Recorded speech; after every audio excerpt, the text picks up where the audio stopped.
حضرت سلطان باہو رحمتullah تعالی علیہ کے ایک خادم ہوئے ہیں، ان کا اصل نام امیر بابا لکھا ہے بعض جگہوں پہ، لیکن ان کو کدن میاں، کڈن میاں، بڈھے میاں کئی ناموں سے یاد کیا جاتا ہے۔ بڑے درویش تھے، صاحب حضوری آدمی تھے۔ اکثر لوگ دم درود کرانے آتے تھے ان کے پاس، بزرگوں کے پاس لوگ آتے ہیں، اللہ کے بندے دعا کرتے ہیں تو اللہ خیر فرما دیتا ہے۔ آج کل کا زمانہ نہیں، اب تو دکانداری ہے نا، ٹوکن چلتے ہیں، تو اللہ تعالیٰ خیر کرے، حالات بڑے عجیب و غریب ہیں۔ تو ان کے پاس لوگ آیا کرتے تھے دم کرانے۔ انہوں نے نا دور ایک برتن رکھا ہوا تھا، تو کوئی آدمی آتا تو تھوڑا سا اس میں نذرانہ ڈالتا، تو کہتا حضرت جی میرا یہ کام ہے، یہ کر دیں۔ وہ خلیفہ تھے حضرت سلطان باہو کے، وہ گردن جھکاتے، تھوڑی دیر کے بعد سر اٹھاتے، کہتے تیرا کام ہو جائے گا۔ صحیح مسلم کی حدیث ہے، نبی پاک نے فرمایا رب اشغاز اغبر لو اقسم علی اللہ لابرہ۔ اللہ کے کچھ بندے ایسے ہیں جو اللہ کو قسم بھی دے تو اللہ ان کی قسم پوری کر دیتا ہے۔ ان کے کپڑے مٹی سے بھرے ہوتے ہیں، پر اللہ کو کہہ دیں تو اللہ کر دیتا ہے۔ حضرت سلطان باہو کے وہ خلیفہ کہتے ہو جائے گا تو ہو جاتا۔ پھر کوئی بندہ آ کے کہتا یہ نذرانہ ڈال دیا ہے تو کام گردن چکاتے، کہتے اپنے پیسے نکال کے لے جا، تیرا کام کوئی نہیں ہونا۔ ایک دفعہ کچھ سید زادیاں آ گئیں، انہوں نے آ کے نا اس زمانے میں 100 روپیہ، سمجھ لیں کہ آج کا 1,00,000 روپیہ بابا جی کے نذرانے والے گلے میں ڈالا اور آ کے کہا کہ بابا ہمارے نا ایک بچے کو سزائے موت ہو گئی اور حلفاً بتاتے ہیں کہ ناجائز پھانسی کا حکم ہوا ہے، تو تیری رب رسول کی بارگاہ تک رسائی ہے، مہربانی کر، سیدوں کا بچہ ہے، مہربانی کر۔ بابا جی نے گردن چکائی اور کہا اپنا 100 روپیہ نکال کے لے جاؤ، مشکل ہے بچہ بچے تو میں کچھ نہیں کر سکتا۔ سیدزادیاں تھی، روتی ہوئی لوٹ گئیں۔ بچے کی نانی زندہ تھی، ان کو جا کے بتایا تو وہ رونے لگ گئیں، کہنے لگی تمہیں بات نہیں کرنی آئی، اللہ کے بندے بڑے نرم دل ہوتے ہیں، تمہیں منانا نہیں آیا، ورنہ یہ ہو سکتا تھا۔ میں جاتی ہوں۔ وہ آئی، 100 روپیہ ڈالا اور بابا جی امیر صاحب کے پاس بیٹھ کے کہنے لگی بابا بات یہ ہے کہ ہم سید ہیں، ہے سارا ہمارے گھرانے کا، پر چلو آج تک رسائی تیری ہے، آج کل تیرے تعلقات مضبوط ہیں تو مہربانی کر، کوئی غلط بات نہیں، بچے کو پھانسی غلط ہو رہی، مہربانی کر۔ بابا کہنے لگا اماں میرے بس میں نہیں، میں بھی تو اللہ کا کمزور بندہ ہوں نا، مالک کا کمزور بندہ ہوں، کو ضروری نہیں، دعا پہ فضل ہوتا ہے، اگر اس کی مشیت ہو تو پھر بندہ کیا کر سکتا ہے۔ تو اماں یہ کام نہیں ہو سکتا، تو اماں رونے لگ گئی، کہنے لگی کوئی نہیں، میں قیامت کے دن حضور کی بارگاہ میں تیری شکایت کروں گی، میں کہوں گی کہ میں نے بتایا تھا میں سید ہوں، اس نے توجہ ہی نہیں کی، میرا کوئی خیال ہی نہیں کیا۔ بابا صاحب فرمانے لگے اماں پیسے نہ نکالنا، جا تیرا کام ہو جائے گا، جا تو ہو گیا تیرا مسئلہ حل ہو جائے گا۔ وہ آپ پیسے رکھتے تھے تو سال کے بعد، 6 مہینے کے بعد، مہینے کے بعد جا کے حضرت سلطان باہو کو دے کے آیا کرتے، وہ وہاں لنگر میں یا کسی جگہ خرچ کرتے۔ جس دن اس بچے کی پھانسی کا وقت تھا نا، تو وہ بابا جی حضرت سلطان باہو کے پاس چلے گئے۔ حضرت سلطان باہو کے مزار پہ جو دوست گئے ہیں یا میرے ساتھ گئے ہیں وہ جانتے ہیں کہ گڑھ موڑ سے یوں مڑتے ہیں، آگے دربار ہے، تو گڑھ موڑ پہ حضرت سلطان باہو ان کے استقبال، ان کو وہاں پتہ چل گیا کہ وہ آ رہا ہے، آئے دروازے گڑھ موڑ تک، مرید ساتھ تھے، تو حضرت سلطان باہو کہنے لگے یار تو نے اچھا نہیں کیا، اپنے خلیفے تو نے اچھا نہیں۔ کہنے لگے حضور چارہ کوئی نہیں تھا، سیدزادیاں آ گئی تھیں، حضور کا خاندان تھا، میں کیا کرتا۔ مرید کہتے ہمیں سمجھ نہیں آ رہی کہ یہ کیا ہو رہا ہے۔ کہنے لگے مجبوری تھی، کیا کرتا، کدھر جاتا، حضور کا خاندان تھا۔ کہا تو نے اچھا نہیں، کہتے ہمیں نہیں سمجھ آ رہی کہ تو نے اچھا نہیں کیا، وہ کہتے ہیں حضور کا خاندان تھا، اس کا معنی کیا ہے؟ کہتے ہیں تھوڑی دیر گزری، بچہ وہاں سے رہا ہو گیا، حضرت سلطان باہو کے خلیفہ کا انتقال ہو گیا، وہ وصال کر گئے، وصال ہو گیا۔ آپ نے جنازہ پڑھایا، دفن کیا، تو غلام کہنے لگے حضور یہ ماجرا کیا ہے؟ آپ فرمانے لگے اس نے اللہ کے حضور دعا کی تھی کہ مولا جناب اسرائیل نے اس دن کسی نہ کسی کی روح لینے جانا ہے نا، تو میری لے جائے۔ اب سیدزادیاں دروازے پہ آ گئی ہیں، تو سادات کو تو خالی نہیں نہ بھیجا جا سکتا، مصطفیٰ کا خاندان ہے، حضور میری روح لے جائی جائے اور اس سیدزادے کو چھوڑ دیا جائے۔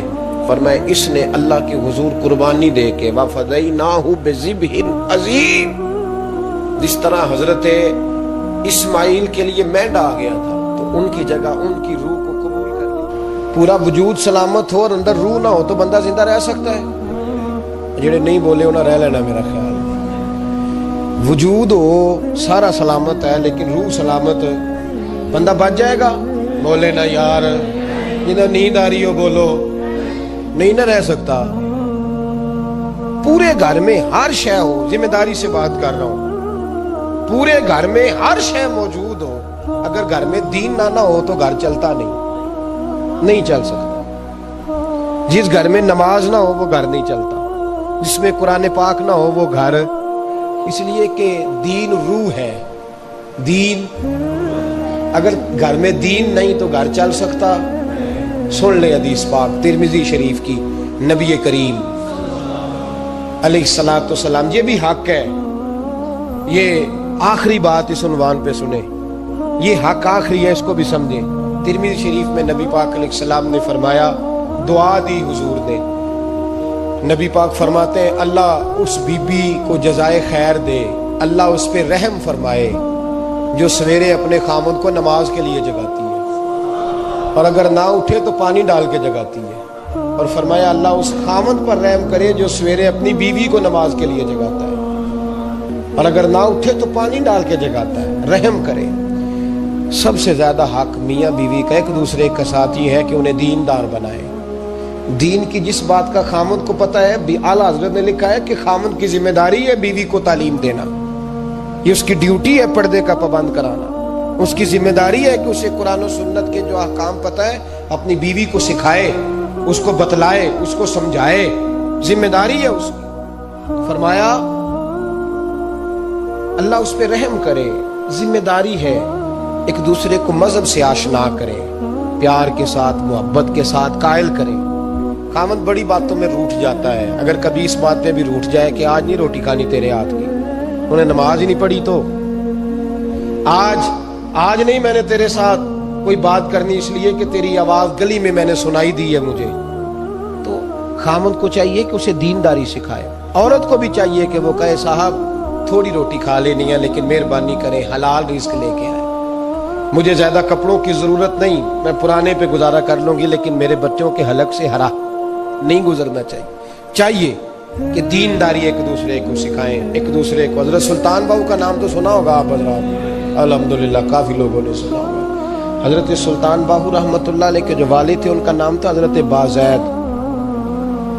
جاگیردار تھے, دنیا دار تھے, بہت بڑے مالدار تھے. فرماتے مذہب کی طرف میرا رجحان نہیں تھا.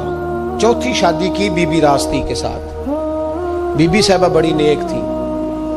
بی بی صاحبہ کہتی ہیں میرا دل کرتا تھا میرا خامد بھی نمازی ہو جائے, اور عام دنیا دار نہیں تھے, 7 جاگیروں کے مالک تھے, تو بہت بڑے جاگیردار تھے حضرت سلطان باہو رحمۃ اللہ علیہ کے والد. بی بی صاحبہ کہتی ہے نمازی بنانا تھا خامد کو. کس کو؟ کس نے بولے, کس نے نمازی بنانا ہے, اور بیوی کو کس نے بنانا ہے؟ پکی گل ہے نہیں. میں کونسلر صاحب نو میں کہا ماشاءاللہ جیت گئے ہو, کہندے ہاں جی. میں کہندے جی کوئی حکم ہوئے تو میں دسو. میں کہ حکم ہے کہ تسی اپنے ہلکے دے بندیاں دی ڈیوٹی لانی, کیڑا نماز حاضری لانی ہے, کیڑا نماز پڑھنا ہوندا ہے تے کیڑا نہیں ہوندا. کہنے لگے بڑے سیانے نکلے ہو, پہلا مینوں ہی بسیتے باڑ چھڑیا جی, میں جاؤں گا تے دوجیاں دی حاضری لاؤں گا نا. تو خامد نمازی بنائے گا بیوی کو تو اس سے پہلے خود بنے گا تو بنائے گا نا جی.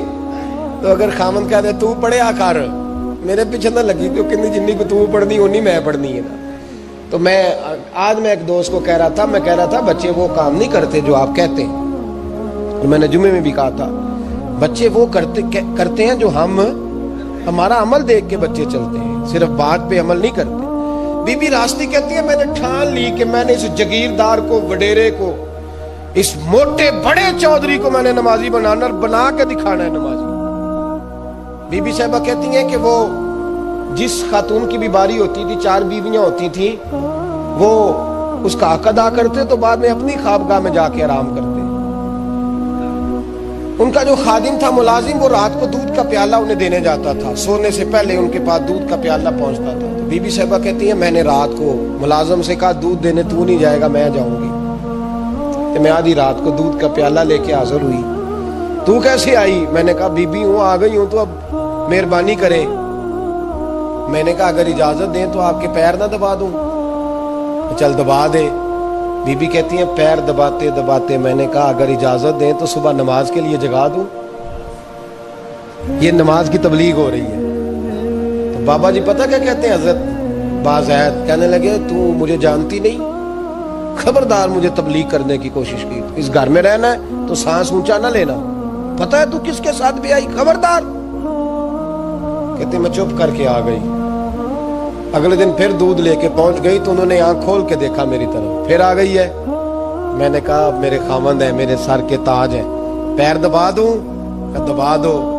کہتے میں نے 10 منٹ پیر دبائے تو میں نے کہا اگر جان کی امان پاؤں تو فجر میں جگا دوں. میں نے جلال فرمایا. کہنے لگے تجھے کہا تھا نا کہ مجھے کسی کا مشورہ قبول نہیں، تو کون ہوتی ہے مجھے بات کرنے والی؟ چل دوڑ جا. بی بی صاحبہ کہتی ہے میں 10 دن جاتی رہی. کتنے دن؟ انہوں نے سختی بھی کی، برا بھلا بھی کہا، اور کئی دن یہ بھی کہا کہ کل آئی تو پھر یاد رکھنا.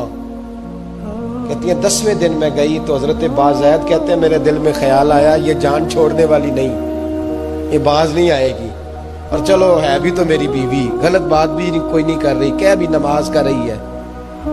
کہنے لگے اگر میں سویرے اٹھ جاؤں تو پھر دوبارہ تو نہیں آئے گی، تو دوبارہ تو نہیں آئے گی. یہ دیکھیں میاں بیوی کا آپس میں رشتہ. سویرے اگر میں اٹھ جاؤں نماز کے لیے تیرے کہنے میں تو میری جان چھوڑ دے گی تو.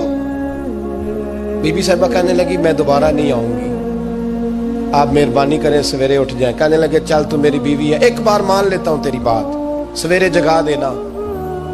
بی بی راستی کہتی ہے میں پہلے سو کے اٹھا کرتی تھی، وہ رات میں سوئی نہیں. کہتی میں ساری رات رو کے گزار دی، ساری رات، اور بیدار رہ کے گزار دی. سویرے فجر کے وقت پانی گرم کیا، بغل میں مصلی لیا، خامد کو بیدار کیا، وضو کرایا، اور کہتی ہیں جب وہ اللہ اکبر کہہ کے سنتوں کی نیت باندھی تو میرے اس طرح آنسو گرے جیسے سیلاب آتا ہے اور دریا کا بند ٹوٹتا ہے. اور میں نے رو کے کہا مولا میرے اختیار میں یہیں تک تھا، میں مصلی پہ کھڑا کر سکتی ہوں، میں دل تو نہیں نہ بدل سکتی، وہ تیرے قبضے میں ہے، مقلب القلوب ہے، فضل کار اس کا دل بدل دے. فرماتی ہے میں روتی رہی، 2 رکعتیں پڑھ کے میری طرف دیکھا تو فرضوں کی نیت باندھ لی، اور 2 فرض پڑھ کے پھر میری طرف دیکھا. کہنے لگے خبردار سویرے جگانے آئی تو. میں نے کہا جی نہیں جگاتی. میری طرف دیکھ کے کہنے لگے تو نہیں جگائے گی آج کے بعد میں تجھے نماز کے لیے جگایا کروں گا، میں تجھے جگاؤں گا. آپ فرمانے لگی وہ نمازی بن گئے، میں پہلے ہی نمازی تھی. جب ان 2 نمازیوں کا ملاپ ہوا تو اللہ نے سلطان باہو جیسا بیٹا ہار خریدا تھا 100 کا اور نقد بیچا 160 کا. اگر سارا اللہ کے راستے میں خیرات کرو تو پھر اس طرح کی برکت ہوتی ہے.